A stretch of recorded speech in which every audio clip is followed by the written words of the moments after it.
3. A clump of plants peeked around Zaryusu's shoulder as he watched the Dragon Tusk village rise in front of them. It went without saying that it was Krush. Her hands moved, and the grass covering her head parted to reveal the face Zaryusu found so beautiful. "Are you really planning on riding right in? Are you trying to start a fight?" "No, the opposite. The Dragon Tusk tribe prioritizes strength. If I get off Rororo now, there might be trouble. I could end up in a fight before I reach the chief. Rororo is a great deterrence against that."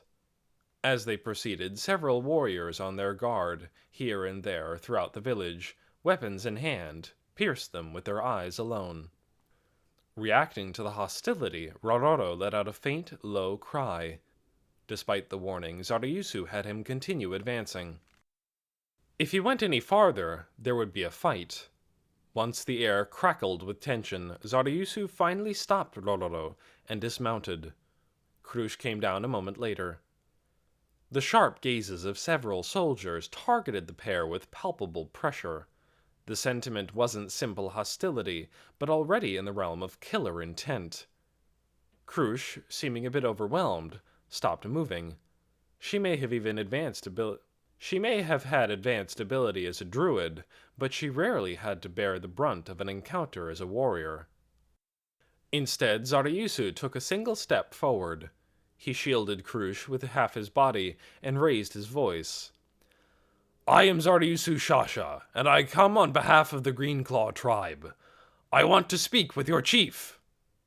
His strong voice subdued their murderous attitudes, and the Dragon Tusk warriors seemed a bit overawed, and their stances wavered. Then Krush raised her voice. "I am Krush Lulu, acting chief of the Red Eye tribe. I also came to meet with your chief." Hers was a quiet voice, but it contained the confidence and awareness of a tribal leader. She'd been inspired by the proud male's voice, and the little lady Lizardman who had been there a moment before had vanished. "I'll say it again. We came to see your chief. Where is he?" Just then the atmosphere shifted violently. It was almost as if emotions had taken on physical shape and assaulted Zaryusu and Krush. Rororo's four heads immediately started writhing. He opened his jaws wide and let out threatening growls, moving his heads to intimidate. The Lizardmen shrank back for a moment, as if frightened at the huge Hydra's continued high-pitched cries. "You don't really need to protect me." "I don't intend to. You came here of your own free will. But the one who should get this kind of glare, as the one responsible for breaking up their tribes, is me." More warriors gradually gathered by the entrance to the village. They all had magnificent physiques and faint scars in their scales. They had probably made it through some intense battles, but Zaryusu could tell their chief was not among them. They were all mere warriors. There was no one with the dignity of his elder brother, or the extraordinariness of Krush, no one with the impact of a chief. The only sound breaking the silence was Rororo's warning growls. Not a single Lizardman there relaxed their guard. Then... "Ah!" Krush gasped quietly, but Zaryusu didn't lose his composure when the Lizardman they were waiting for appeared. He'd sensed the immensely powerful creature walking toward them before he'd seen him. Still, he couldn't help being a little shocked when he finally came into view. To describe this Lizardman in a word, monstrous. He was huge, over 7.5 feet tall. That alone wasn't enough to make him grotesque, but there were reasons to use that expression. First, his right arm was big and thick. It was the same strange appearance that fiddler crabs, with their one large claw, had. No, his left arm wasn't skinny. His left arm was about the size of Zaryusu's. His right arm was just bizarrely thick, and it wasn't puffed up due to disease or deformity, but muscle. He was missing his ring and pinky fingers on his left hand. His mouth seemed to have been sliced open with something around to the back of his head. His tail was smashed flat, less like a lizardman's and more like an alligator's. But more eye-catching than anything else was the brand on his chest. The design was different from Zararyusu's, but its meaning was the same. He was a traveler. He took a close look at Zararyusu and Krush, and there came a sound like pieces of dry wood bumping together. The grotesque lizardman's sharp teeth rubbed against one another. Apparently, he was laughing. "So you made it, huh, bearer of frost pain?" His deep, heavy voice was a good fit for his odd looks. He was probably just talking normally, but he sounded daunting. "Pleased to meet you. I've come from the Green Claw tribe, and—" The lizardman waved a hand as if to say, "Not necessary, not necessary." "How about just your names?" "Zararyusu Shasha. And this is Krush Lulu." "Is that a plant monster?" "Well, you did bring a hydra, so it's not so strange that you'd have another pet monster." "No." Krush began taking off her clothes, but the massive lizardman did his not necessary hand wave again. "Don't take that joke seriously, you goobs." Huh! He gave Krush a bored look as she rustled her grass and then turned to Zararyusu. "So I guess I'll ask why you're here. Before that, could I ask your name?" "Yeah, I'm the chief of the Dragon Tusk tribe, Zen Bell Gugu." "Call me Zen Bell," he said with a toothy grin. Zararyusu had known this one was chief when he saw him, but the reality of a traveler in charge was still surprising. On the other hand, it made sense. There was no way a male like this could be just a traveler. When he appeared, the hostility from the others vanished. He was a male with that much authority, as well as military might and unifying force. "You can call me Zararyusu, too. So, Zen Bell, I imagine that a strange monster showed up here lately." "Yeah, the messenger from the Great One. If it came, then that makes this easy." Zen Bell lifted a hand to pause Zararyusu mid-sentence. "I have an idea what you're going to say, but we only trust the strong. Take up your sword." The split mouth of this huge lizardman, Zen Bell Gugu, chief of the Dragon Tusk tribe, bared his sharp teeth good-humoredly. What? Krush was the only one to gasp in surprise. The warriors in the area and Zararyusu appeared to approve. "How straightforward. Chief of the Dragon Tusk. That's a clear, concise judgment with no time wasting. And you're a brilliant messenger.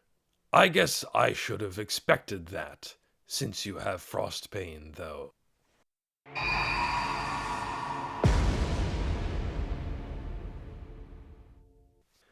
The strongest gets selected as chief.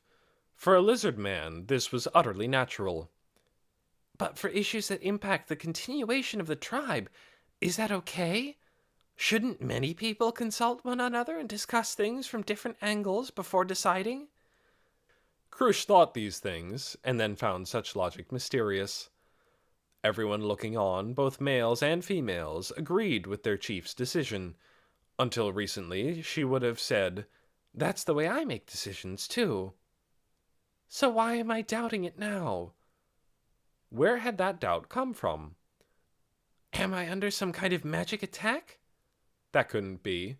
She was fairly confident she wouldn't lose to any lizardman on the marsh with her magic skills. That pride told her that it wasn't any mystical art. Krush moved her eyes to look at the two males, Zararyusu and Zen Bell. Next to each other, they looked like a child and an adult. Of course, as a caster, she knew physique wouldn't decide everything, but seeing this much of a gap between them made her heart shriek, "I hate this!" I hate this? I hate the idea of them. No, him fighting? She reached out within herself to try and understand this peculiar feeling that had come up in her heart. Why am I so against it? Why don't I want them to fight? There was one answer. She didn't even have to think about it. She smiled faintly, a little awkwardly, and with a bit of a sneer. You just have to admit it, Krush. You don't want Zaryusu to fight because you're scared he could get hurt or even die. In other words, that. Participants in these types of fights almost never died, but if they almost never died, that meant rarely they did. If things got too heated, someone could easily be killed. I don't want to lose my husband by making him fight like that, thought the single female. So, in her heart, she'd accepted Zaryusu's proposal. No male has ever treated me like that. Not that that means I should be a pushover. What do they call that? Easy? I feel kinda happy, but sad. Oh, I don't know. Having quietly acknowledged her emotions, she went over to Zaryusu, who was warming up, and tapped him on the shoulder. Do you need anything else to get ready? Nope, I'm good to go. She tapped his shoulder again. It was a sturdy shoulder. Right around the age she began to understand the world around her, she had started down the path to becoming a priest. Along the way, she had touched many males' bodies during prayers, applying medicine and casting spells. But she had the feeling she'd touched Zaryusu far more than the rest of them put together. So this is Zaryusu's body. He was starting to get excited about the fight, and his muscles were bulging. It felt very masculine to her. Is something wrong? Apparently he thought it odd that Krush hadn't moved her hand. Huh? Priest's blessing. Aha. The spirits of your ancestors will help me out even though I'm from a different tribe? The spirits of our ancestors aren't so narrow-minded. Good luck. She removed her hand from the shoulder of the male she loved, prayed for his victory, and apologized to the spirits of her ancestors for the lie. Zen Bell was similarly prepping, and in his right hand he gripped a huge spear, a steel halberd of almost 10 feet that a normal lizardman wouldn't have been able to use without both hands. Then he, casually, swung it. The sweeping motion displaced enough air that Krush could feel the wind where she was. Can you... no. Will you be okay? I'm planning on it one way or another. She'd been planning to ask if he could win, but she stopped herself. Zaryusu was fighting because he knew he had to win. In that case, he wouldn't lose. She'd known him only a day, traveled with him for only half of one, but still she knew. This male was worth falling for. Okay. Are you ready, bearer of frost pain? Zaryusu. Everything's fine. I'm ready any time. He casually turned from Krush and advanced into the circle that was to serve as the arena. Krush sighed, unable to help but watch him as he walked away. The warmth in Zaryusu's shoulder where Krush had touched him for so long, although it probably wasn't really that long, was fading. The duel he was going into was a simplified version of the type used to decide a chief. Since it was a solo fight, it was against the rules to have a third party cast spells. When the warmth made his heart buzz, when she didn't take her hand away, he thought maybe she had cast defensive magic, but there was no way that Krush, as acting chief of her tribe, didn't know the rules. So if it wasn't magic, then why did it get him this excited? Is it because I'm a male? Is it that I want to impress a female? Brother once called me a dead tree, but apparently that's not the case. Zaryusu entered the circle of lizardmen, took Frostpain from his hip, and lifted it up. Summoned by his will, a frosty whiteness clung to the blade. The surrounding lizardmen gasped. They were survivors of the Sharp-Edged tribe who knew Frostpain's former owner, and others had seen what Frostpain could do. When Zen Bell saw Zaryusu invoke the power only a true owner of Frostpain could, his vicious expression cracked into delight. the delight of a growling animal with its teeth bared. "I don't want anyone to get hurt too badly," Zarayusu declared coldly in response to the fierce aura coming off the Lizardman before him. At this provocation, the emotions of the warriors in the crowd surged in a bad direction, but the sharp slap of something striking water and the extraordinarily huge spray that followed immediately calmed them down. Zen Bell had hit the marsh with the tip of his spear. "Oh, then don't let me admit defeat. Listen up, you guys. If I lose, this guy's your chief. No objections, no arguments, and no whining." They couldn't have accepted it, but none of the warriors argued. If Zarayusu didn't kill Zen Bell, they would probably grit their teeth and obey. "Okay, now we're ready. Come at me like you mean to kill me. I'm probably one of the strongest guys you've ever fought." "You might be right. Got it. And if I die..." He flicked his eyes behind him to Krush. "Sure. I'll get your female home safe."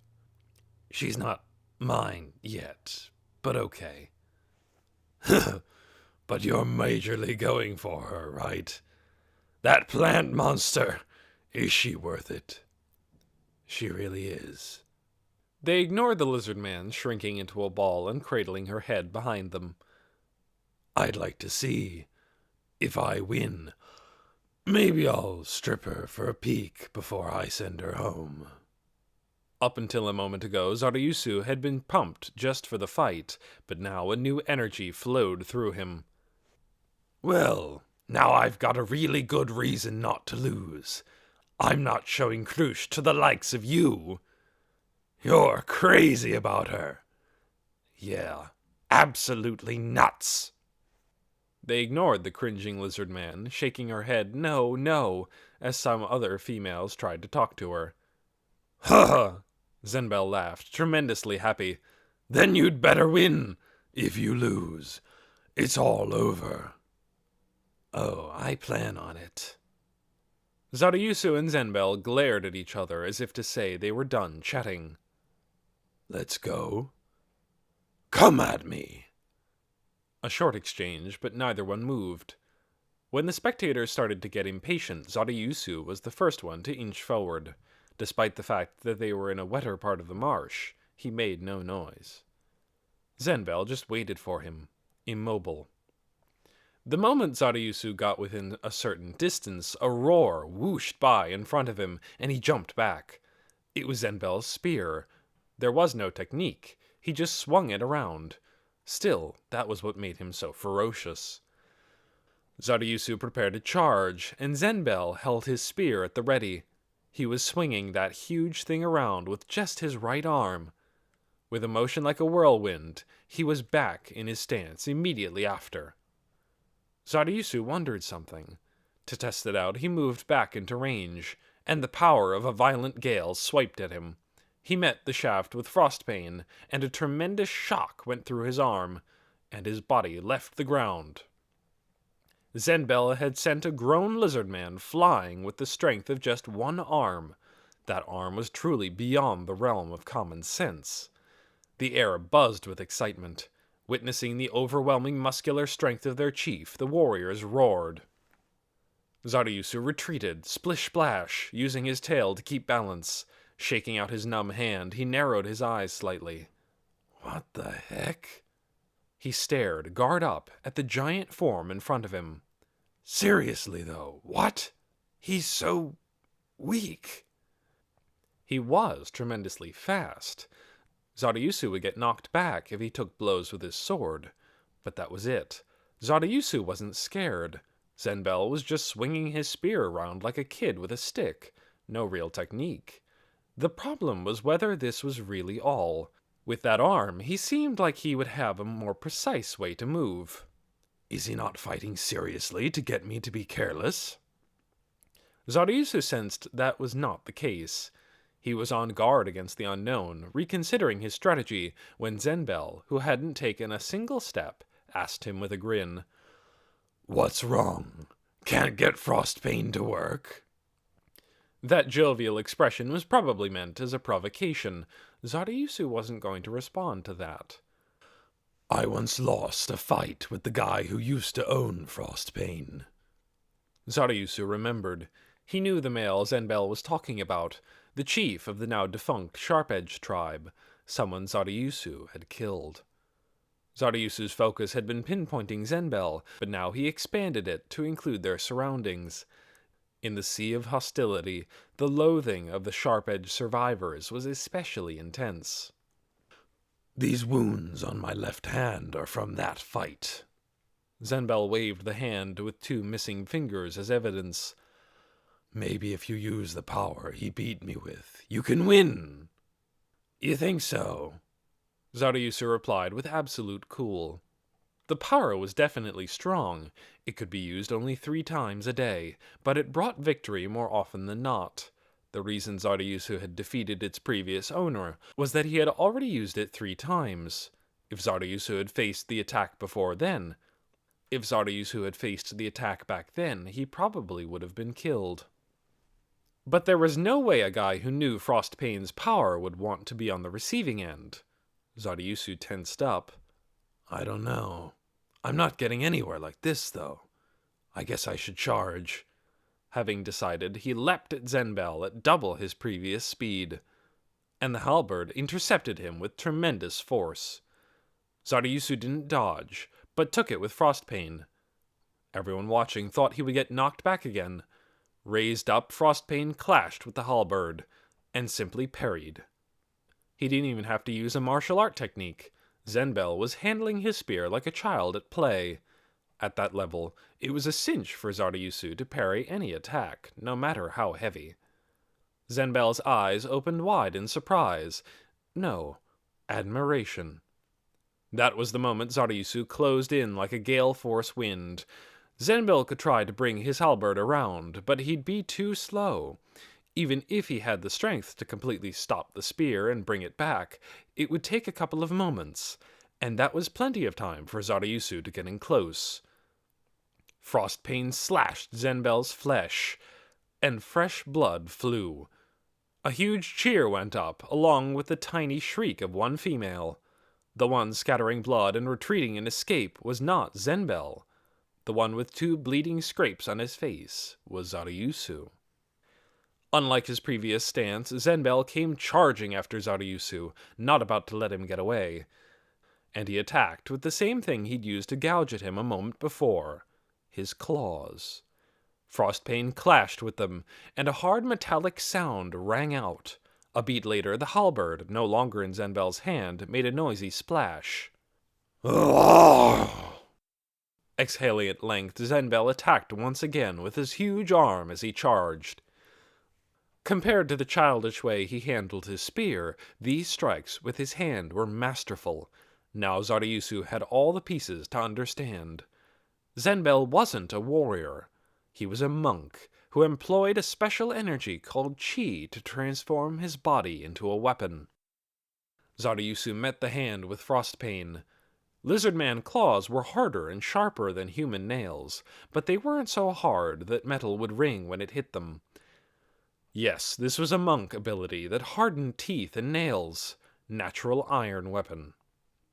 It was said that a monk's fist at the limit of its power could dent adamantite, the hardest metal, but from the feel of Zen Bell's, he hadn't reached that level, maybe steel at best. Still, Zararyusu couldn't underestimate those claws if they were evenly matched with Frostpane, one of the Lizardmen's 4 great treasures. They exchanged a few blows. Zen Bell attacked with his hand, and Zararyusu slashed with Frostpane. They evaded each other's attacks, then clashed, and a short pause occurred. Ha ha! You're still alive! Zen Bell licked the blood and scraps of meat sticking to his fingers. Likewise, Zararyusu's tongue, longer than a human's, came out and licked the red liquid flowing from the scrapes on the part of his face that would be a cheek on a human. He was glad he'd been able to just barely dodge the attack meant to pierce his eyes. He had wounds, but they weren't deep. He still had plenty of fight left in him. While Zararyusu thanked the spirits of his ancestors, And I guess Crucius might have helped too. Zen Bell complained. You know, if you don't use that move and I beat you, it'll feel like you were going easy on me. He balled up his fists and bumped them together a few times in front of his chest. Sorry, but I'm not planning on using it. No saying you weren't fighting seriously after you lose. Now that you've sparred with me, do you really think I'm the type to say something like that? No, I don't. Sorry, I didn't mean that. But if you're not going to use it, then I'm coming for ya. Vroom! With a rush of air, he kicked at Zaryusu with one of his thick legs. Zaryusu acted without hesitation. He dodged the foot and immediately slashed with Frostpain, but the sword was repelled with a metallic sound. His eyes widened in admiration. If a barehanded attack was blocked with a sword, the attacker would get injured. That was logic. But when a monk used chi, they altered common sense. This was Iron Skin, a special power that made flesh hard as steel whenever anything came in contact with it by surrounding the body with chi. Like with natural iron weapon, a trained user could fortify himself. Zen Bell repelled the magic sword. That spoke to how much training he'd done as a monk, but Zaryusu was sure of his victory. There wasn't such a huge gap in their combat skills. Zen Bell had been at a disadvantage since the beginning. There was an overwhelming amount of attack types: kicking, tail-whipping, punching, clawing. Each of the physical attacks Zen Bell unleashed was fast and heavy.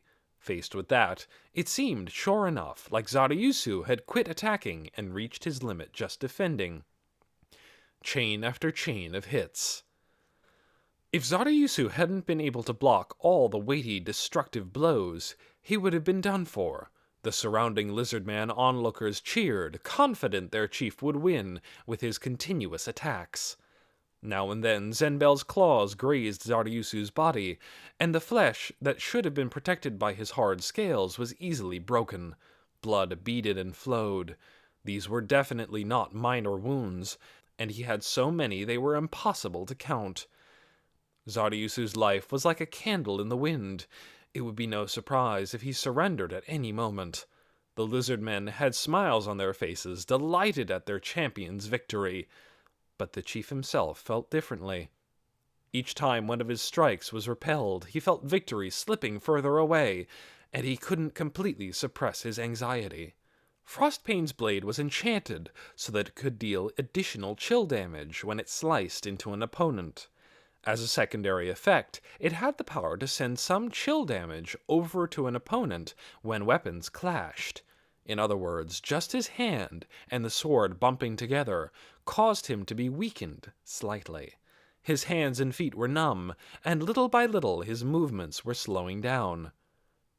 Crap, I lost so quickly last time that I didn't realize it had this power. It wasn't just that one move. Makes sense for one of the 4 great treasures. It was precisely because Zaryusu understood these effects that he had chosen to fight defensively, or to put it another way, he chose to fight in a way he was certain to deal damage. This was also why he wasn't evading Zen Bell's attacks. He had chosen the cautious path to victory.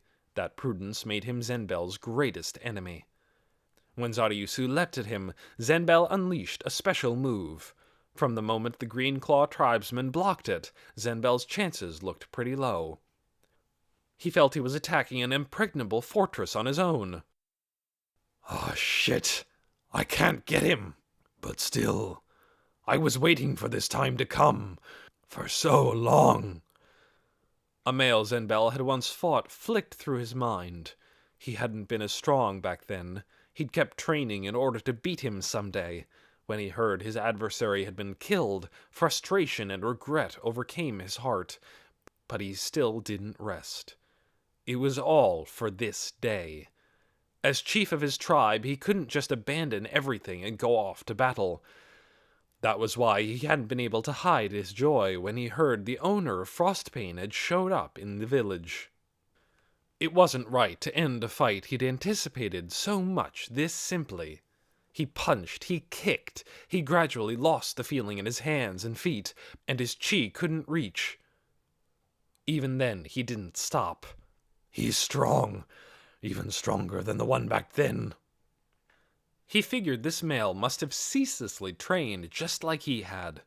So their initial gap just never closed. Of course, he could make the excuse that he had lost due to frost pain, but he didn't want to say anything that pathetic. That's right.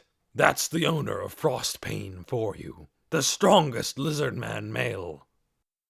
He didn't stop attacking, but at the same time, with the clear-headed part of his brain, he praised Zaryusu for blocking his kicks with frost pain. Get wounded, bleed, get wounded again. Keeping a close eye on the fierce back and forth, Krush had seen with her exceptional druid abilities which direction the battle would lean in. Amazing. He must have been able to tell right from the start of the battle. She was blown away by Zaryusu's exceptional warrior abilities. A cheer went up. It was for Zen Bell, who seemed to be overwhelming Zaryusu with his repeated attacks. The surrounding lizardmen didn't notice, but the movements of his arms and legs were growing gradually slower. Zaryusu was strong. Krush could say that with confidence. Most lizardmen fought by putting pressure on their opponents with their robust physical abilities, while Zaryusu, and Zen Bell, fought with their technique. And Zaryusu had frost pain to back up his skills. For that reason, the current gap between them was, in large part, frost pain. But she could also sense, as the obvious truth, that it wasn't everything. Would an average warrior be able to give Zen Bell a run for his money like this with frost pain? The answer was no. Zen Bell wasn't such a simple opponent as that. The weapon was powerful, but being able to draw out its abilities completely made Zaryusu a first-rate warrior. His greatest talent was how quickly he could read his opponent. The reason he had been able to dodge the blow when Zen Bell had abandoned his spear was that he had been carefully reading him. He had foreseen Zen Bell had a trump card, and the spear was a bluff. The knowledge of the fish preserves, his combat technique, how much had he gained on that journey he branded himself to go on? Before she knew it, Krush had stopped questioning Zaryusu's victory. She just watched his profile, not with worry, but with something else buzzing in her chest. He's one amazing male. The duel was so impressive that time flew by for everyone watching. The combatants themselves, though, felt differently. Their labored breathing was an unmistakable sign that the physical and mental toll went beyond just the time they spent. That Zaryusu didn't lose his will to fight, despite bleeding from wounds all over his body, was commendable in its bravery. There had never been someone who lasted so long in a fight against their chief. That's how the surrounding lizardmen felt. His victory imminent, or so almost everyone thought. Zen Bell wordlessly broke his stance. They were sure he would proclaim himself the winner, and as they held their breaths in anticipation, Zen Bell raised his voice and did the exact opposite. I lose. Their chief's victory should have been right there. So why was he proclaiming his loss? The only one to foresee the result, Krush, bustled into the circle. Are you all right? Zaryusu sighed heavily, dropping the sword he'd been clutching, and answered in a voice oozing with exhaustion. Well, none of these wounds will kill me. I don't think they'll be a problem for the upcoming fight either. I'll cast some healing magic on you. Krush sighed and adjusted her grass clothes with a rustle to reveal her face. Zaryusu felt a gradual embrace around him, not the hot pain of the wounds carved into his body from a moment ago, but a pleasant warmth. Giving in to the feeling of health flowing into him, he turned to face the huge lizardman he'd just challenged in that life-or-death battle. Zen Bell was surrounded by the members of his tribe, explaining what had happened, what Zaryusu's strategy had been. Krush announced after 2 casts that she was done healing him. I guess that's it. And Zaryusu looked down at his body. There was still coagulated blood sticking to him, but his wounds were completely healed. When he moved, there was a large, lingering, pulling feeling, but it didn't seem like any cuts would reopen. Thanks. You're welcome. Krush giggled. It exposed her beautiful pearly fangs. You're so pretty. What? Her tail jerked and slapped the water. Then neither of them said anything. Krush was silent because she was wondering how this male could say stuff like that with a straight face. She wasn't used to being complimented, so to her he said too many things that were bad for her heart. Meanwhile, Zarayusu didn't understand why Krush had clammed up. The worry he might have said or done something wrong crossed his mind. Honestly, he'd thought females would never have anything to do with his life, so he didn't know how to act. It may not have seemed like it, but he was doing the best he could as well. Hey, you're gonna make me jealous, damn it. They both turned to look at the owner of the voice, Zen Bell. Their perfectly synchronized movements made him falter momentarily. White one, you're not gonna heal me too? He acted normal after seeing her white albino face, but she remembered her impression when she'd seen him for the first time and understood. I guess that makes sense. Yes. But are you sure it's okay? Your tribe's priests won't get to do it then. Yeah, it's fine. More importantly, it kinda really hurts. It's like I'm frozen solid. Can you hurry it up? Only 'cause you said to. Tell your priests that. Okay, I forced you. Please. Krush sighed and started casting healing magic. And suddenly Zarayusu, although he couldn't be sure, felt like the number of hostile gazes decreased. And, though only a few, some even turned friendly. Okay, all done. She'd cast more times on Zen Bell than she'd had on Zarayusu. His wounds didn't look that bad, but apparently they'd been deep. So you're more talented than our priests. Thanks, but I don't know if I should. No, thanks. Okay. Both our wounds are healed up, so I guess this is sudden, but do you mind if we jump right into business? Yeah, let's hear what you have to say, is what I was going to lead with, but... Zen Bell paused with a grin. Alcohol. Both Zarayusu and Krush were nonplussed, like they didn't understand what he just said to them. Gotta have a tough discussion over drinks, you get me? Negotiations went better once the parties knew who was stronger. Zarayusu could understand risking their lives to figure that out. That was the Lizardman way of life, but he couldn't understand a drinking party. The Green Claw tribe didn't have that custom. What was the point of fighting a life-or-death battle if this was what came next? No, I don't. Zarayusu, tormented by exhaustion, gave a quiet, raw answer with a discouraged look on his face. Immediately afterward, a surge of regret swept over him. We haven't even formed the alliance yet, and I just reacted to this tribe's chief like a little kid. Krush was giving him a strange look, too.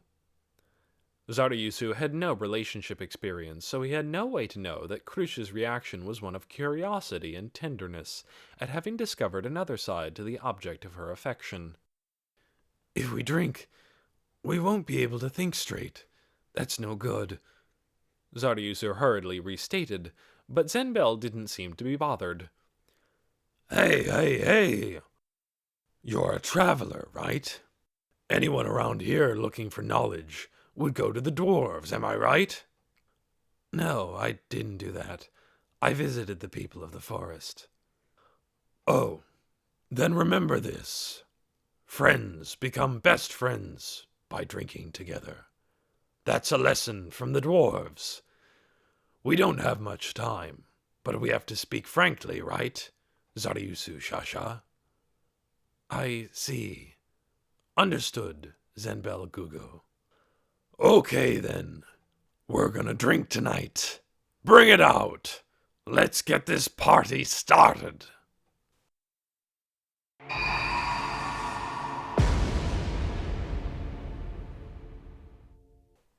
In a nearly 6.5-foot bonfire stand, set on dry land, crimson flames blazed so high that they seemed to reach for the night sky itself.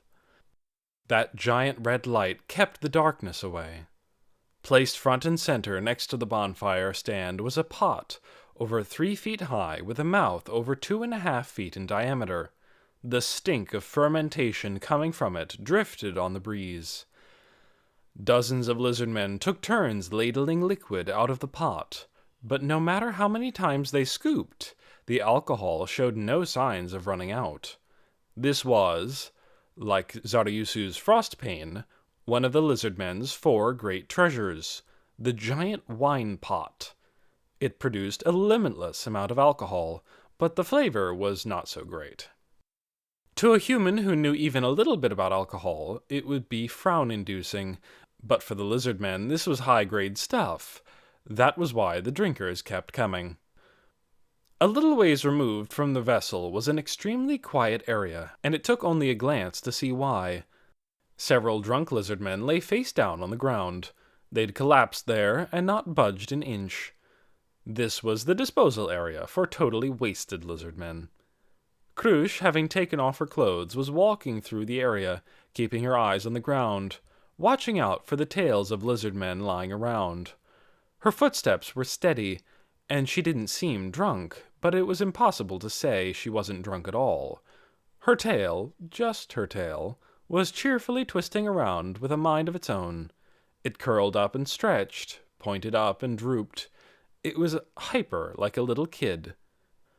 In reality, it felt like a fresh breeze was blowing through Krush's heart. It may have been partially the alcohol, but that wasn't all. The freedom helped. It was her first time ever walking among a large group of people with her albino body exposed. Zen Bell had a strange appearance too, so although some were surprised by her at first, soon she was blending right in. She carried food in both hands as she walked, feeling her heart sing. She walked toward where Zaryusu and Zen Bell were sitting cross-legged on the ground, drinking together. They were using shells of a fruit similar to coconuts as cups. The liquid filling them to the brim was clear, but that fermented smell hung thickly in the air. Between them was a large plate of raw fish to snack on. Zen Bell grinned at Krush as she walked over. Hey, plant monster!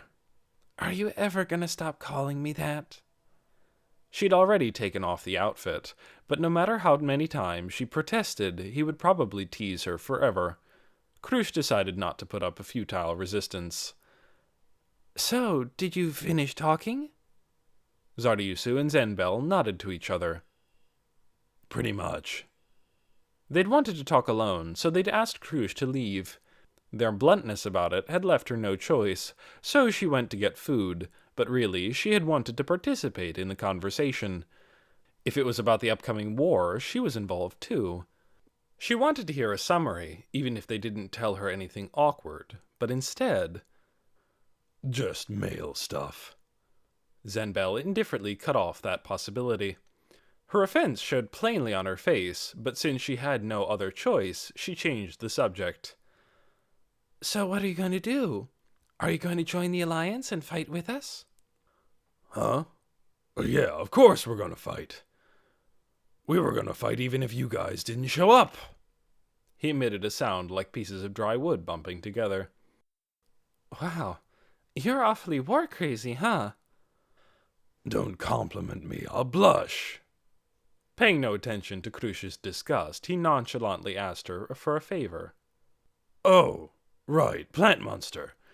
You gotta convince Zaryusu. I told him a zillion times he should be chief, but he won't listen. Zaryusu twisted his expression into a dead-tired wince. He looked so exhausted she could tell they'd gone over this repeatedly while she was gone. He can't do that. He's from another tribe, and he's a... She was going to say traveler, but she remembered Zen Bell was too and changed the subject. Why did you want to go traveling? Huh? It was just such a shock to lose to the guy who used to own Frostbane.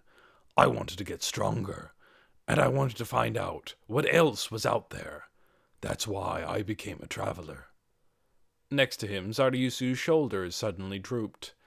Krush remembered the stories of his travels that she'd heard on their way over. What had kept Zararyusu going during his journey were his resolution, determination, and sense of mission for his tribe. He must have thought this male, who was a traveler like him, had felt similarly, but Zen Bell didn't seem to have a shred of those sentiments. Krush put a gentle hand on his shoulder to comfort him.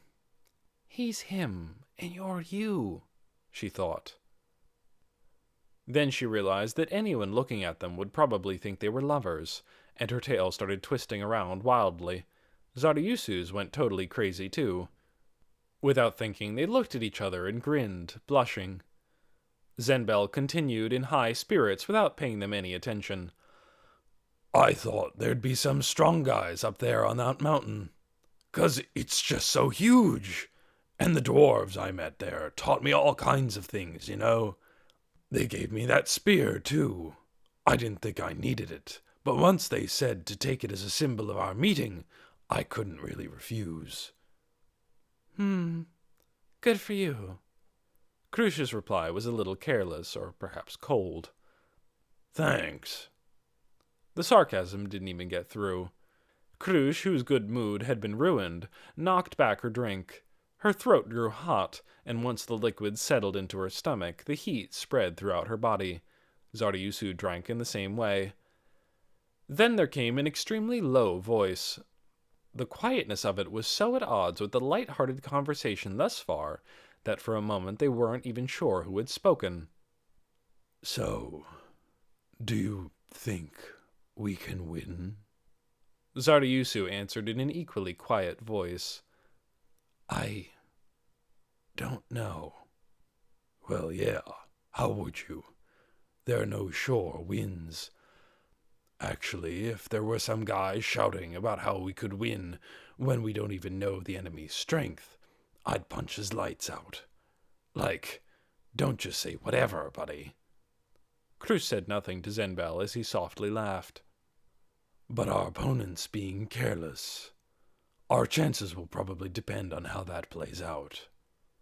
They could practically see the question forming in Zen Bell's head, so Krush stepped in for Zararyusu to explain.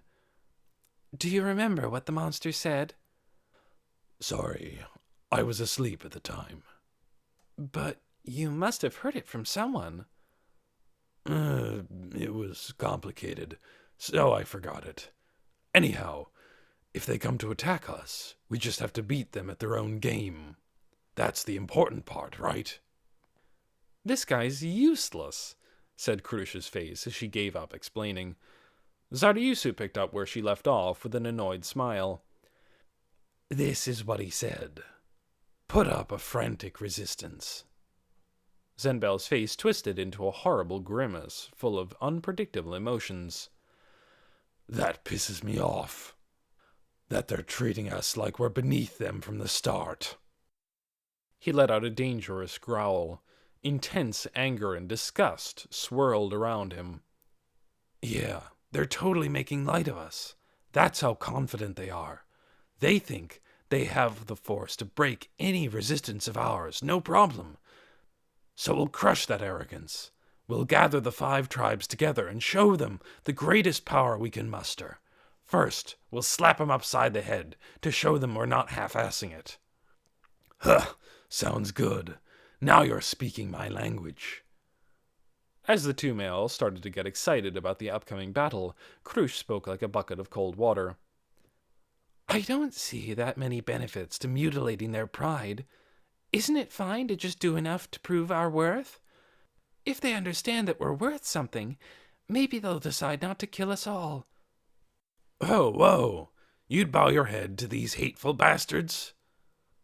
Hey, Zararyusu. I understand the danger of evacuating, but I'd rather be alive and in chains than dead, Krush murmured. Neither of them could refute her or mock her for having a servile nature. None of them wanted to get conquered. But there was still more of a future that way than dying in the fight. If they had a future, they still had a chance.